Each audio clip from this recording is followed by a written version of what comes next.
आवश्यकता थी? डॉक्टर आजारो, मैं ऑडियंस से भी राय लूंगा, क्या क्या क्या बोलने की आवश्यकता थी राहुल गांधी को कि जय श्री राम बोलो और भूखे मरो? देखिए, हिंदुस्तान में हैं हम लोग, हिंदुस्तान की संस्कृति को मानने वाले हैं, सनातन को मानने वाले हैं। भाई साहब ने अपनी बात शुरू की कि शहंशाह है दिल्ली में। नहीं है शहंशाह दिल्ली में। टीपू सुल्तान आपके यहाँ है, हमारे यहाँ कोई शहंशाह नहीं है। अखिलेश का नाम टीपू ही है। आज हम लोग जो चर्चा पे बैठे हैं, लालू यादव को क्या जरूरत थी कहने को? जरा सोचिए, जरा मानसिकता क्या है। अब मोदी तो हिंदू भी नहीं है। मंच पे राहुल गांधी बैठे हुए हैं, ईसाई माता का पुत्र, पारसी पिता का पुत्र, उनको हिंदू दिखता है, और नरेंद्र मोदी हिंदू नहीं दिखते हैं। ये लालू यादव की मानसिकता है। करेंगे क्या आप जो आज राहुल गांधी का ये डायलॉग सुना रहे हैं कि भूखे मरो, जय श्री राम बोलो, भूखे मरो, ये हिकारत है, ये सनातन के प्रति नफरत है। ये जो इंडिया अलायंस बैठा हुआ है यहाँ पे, बगल में मेरे आम आदमी पार्टी के एमएलए भी हैं, उनकी भी बात याद दिला दूं। क्या बोला अरविंद केजरीवाल ने? बेटा, मेरी नानी ने कहा, बेटा मुझे ऐसे राम मंदिर के दर्शन नहीं करने हैं जिसे किसी मस्जिद को तोड़ के बनाया गया। बड़ा फेमस हुआ था, और उसके बाद चले गए राम मंदिर दर्शन करने। जी, ये जानबूझ के एक एक कॉन्स्टिट्यूएंसी को एड्रेस करने के लिए काम करते हैं। पूरा का पूरा इंडी गठबंधन जो है, ये बनाई है कि भाई मुसलमानों का वोट छिटके नहीं हमारे में रहे। लेकिन आज मैं आपको बता देता हूं, 2024 मई में जब रिजल्ट आएंगे, इनके एक जमीन निकल जाएगी। आपने कहा ना कि दिल्ली क्यों आए हैं? दिल्ली इसलिए आए हैं क्योंकि यूपी छूट गया, 80 गया, तो दिल्ली आ रहे हैं। जी जी। और मुसलमानों का 35% से ज्यादा वोट भारतीय जनता पार्टी और नरेंद्र मोदी को मिलेगा, क्योंकि सबको लेके हम देश आगे बढ़ रहे हैं, सबको लेके चल रहे हैं। अब आज ये बीजेपी ने गेयर बदल दी है, बीजेपी ने गेयर को शिफ्ट किया है। इसको तो मानना पड़ेगा। मैं एक्सपर्ट्स के बाद भी आऊंगा। ये आ रहा हूं आपके पास, विवेक श्रीवास्तव बोलने पहले, फिर मैं आ रहा हूं। विवेक श्रीवास्तव, बीजेपी ने गेयर को शिफ्ट करा है, और वो पॉलिटिकल गेयर ऐसे शिफ्ट करा है कि अब देखिए, बीजेपी कह रही है कि मुसलमान भी वोट इस बार मोदी को डालेगा, क्योंकि मुसलमान को भी मजबूत सरकार चाहिए, यानी, और मुसलमान कैंडिडेट भी दे दिया केरल के अंदर। अब बताइए यूपी में कितने कैंडिडेट देंगे मुसलमान? अभी पूरी लिस्ट अनाउंस नहीं हुई। नहीं अनाउंस हुई ना, तो अनाउंस होने का वेट करिए, किसी को नहीं मिलेगा इनकी तरफ से टिकट, और दूसरी पार्टियों को तोड़ा जा रहा है। अच्छा, मुसलमान ही सिर्फ अल्पसंख्यक है इस देश के अंदर? जवाब दीजिए। मुसलमान ही अल्पसंख्यक है आपकी राय के अंदर? आप सुन लीजिए, सरदार अल्पसंख्यक नहीं है, जैन अल्पसंख्यक नहीं है, बौद्ध अल्पसंख्यक नहीं है, पारसी अल्पसंख्यक नहीं है। बताइए ना, विक्टिमाइज है कि नहीं है? है कि नहीं है? है सारे, लेकिन विक्टिमाइज मुसलमानों को किया जाता है। मैं यूपी के दौरे पे था, पूर्वी उत्तर प्रदेश पूरा घूम करके आया हूं। इन लोगों ने सारे वोट पोलराइज करे हुए हैं। हिंदू मुसलमान के अलावा वहां की जनता कोई बात नहीं कर रही। इन्होंने डिवाइड किया सोसाइटी को, यह सबसे खतरनाक चीज है। जहर बोया है और पोलराइज इतना किया है, किसी मुसलमान को टिकट उत्तर प्रदेश में नहीं देंगे। विवेक भाई बात करते हैं, विवेक भाई एक सेकंड, विवेक बात करते हैं देश की। विवेक भाई एक जी, अगर ये कौन डिवाइड करा, व्यूअर्स आप भी सुनिए और जो दर्शक उस तरफ है वो भी सुने। अगर आप राम को भगवान बताते हैं तो हमें स्वीकार नहीं है, ये डिवाइड करा जा रहा है या यूनाइट करा जा रहा है? जी। अगर आप जय श्री राम कहते हैं तो हमें स्वीकार नहीं है, भारत माता की जय कभी स्वीकार नहीं करेगा तमिलनाडु, ये स्वीकार किया जा रहा है या यूनाइट किया जा रहा है? Point number 1। अच्छा, उसके बाद ये तो और राहुल गांधी का तो मैंने जिक्र कर ही दिया।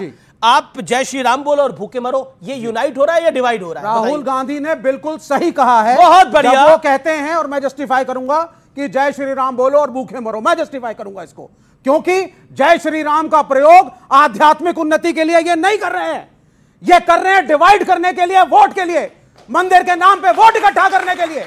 इसलिए राहुल गांधी कह रहे हैं, INDIA कह रहा है, हमारे घटक दल कह रहे हैं, आम आदमी पार्टी कह रही है, समाजवादी पार्टी कह रही है, एक बात कह रही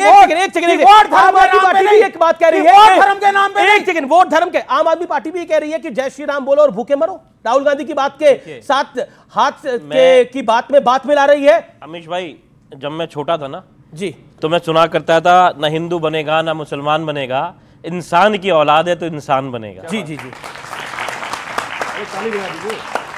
जब थोड़ा और बड़ा हुआ तो टीवी के अंदर बड़े बड़े स्टार्स जो आज भी कुछ हैं टीवी पे, वो सब इकट्ठे होके गाते थे और आते थे कि मिले सुर मेरा तुम्हारा तो सुर बने हमारा, यही कहते थे ना।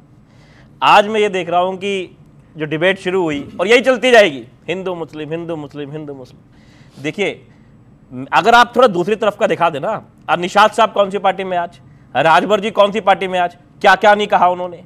लेकिन मेरा ये कहना है कि क्या सारा 400 पार जाना है या 1000 पार जाना है या 200 पार जाना है? 1000 पार तो नहीं, कोई बात, कहने पे कोई टैक्स नहीं। अभी मोदी जी ने नहीं लगाया, कल को लगा सकते हैं, अभी तो नहीं लगाया। अब जब 400 कह दिया तो 1000 भी कह दो, मैं कह रहा हूं कोई दिक्कत नहीं है। और जब ये कहते हैं कि 35% इसका भी वोट आएगा, मैं कहता हूं 100% सबका वोट लो, काम करो ना सबके लिए।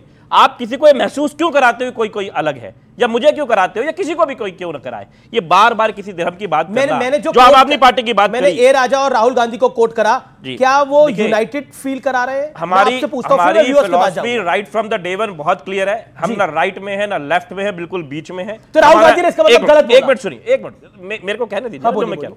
मेरा कहना है कि हमारी पहले दिन से एक बात होती थी कि हम शिक्षा की बात करेंगे, चिकित्सा की बात करेंगे, महिलाओं की सुरक्षा की बात करेंगे। हम इन चक्करों में नहीं पड़ना चाहते। ऐसी स्टेटमेंट नहीं देनी चाहिए कि सामने वाला बेवजह का बवाल हो जाए।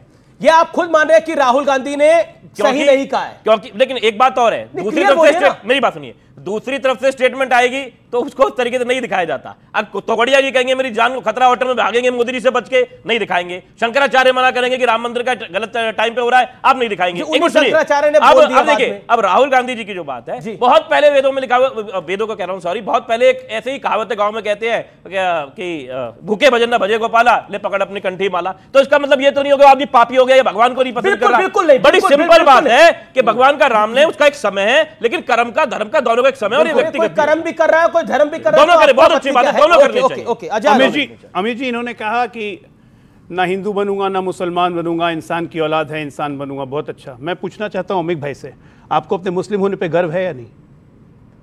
बेशक सभी को गर्व है। तो मुझे क्यों नहीं गर्व होगा हिंदू होने पे? तो होना, मुझे क्यों नहीं होगा? मुझे क्यों नहीं होगा? यही तो 70 साल से इस देश में चलता आया। मुसलमान होने पे गर्व करो, अल्पसंख्यकों को देखो और हिंदुओं को बांट दो।